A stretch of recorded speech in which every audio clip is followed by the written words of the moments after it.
చలికాలం అంటే నాకు చాలా ఇష్టం, కానీ ఒక్క విషయంలో తప్ప. నా చేతిలో, నా కాళ్ళు, నా బుగ్గలన్నీ పగిలిపోతున్నాయి, రోడ్లాగా అయిపోతున్నాయి. మా అమ్మమ్మ అంటుంది ఒళ్ళంతా కొబ్బరి నూనె రాసుకొని. కొబ్బరి నూనె రాసి నేను క్లాస్కి వెళ్తే ఈ జిడ్డు మొహంతో అప్పలమ్మ దేకను కూడా దేకరు, అసలే దేక్కుంటున్నారు.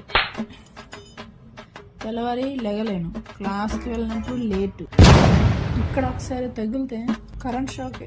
ఓహో, మెయిన్ స్నానం చేయడంటే వింటర్ సీజన్లో స్నానం ఎవరైతే చేస్తారో ప్రతిరోజు వాళ్ళ కాలికి దండం. స్నానం చేయడం అంటే నార్మల్ డే అయితే నేను స్నానం చేయడం చాలా తక్కువ. వింటర్ సీజన్లో స్నానం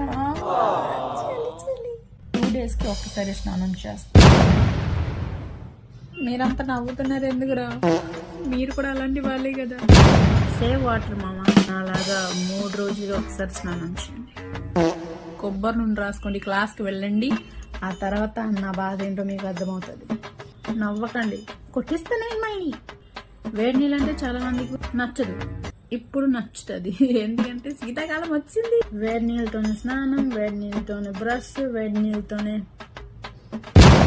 మీరు తెల్లవారు లేచిన వెంటనే స్నానం చేయాలి. తల స్నానం చేస్తే మీకు పుణ్యం వస్తుంది. మన సాంప్రదాయం, పద్ధతి.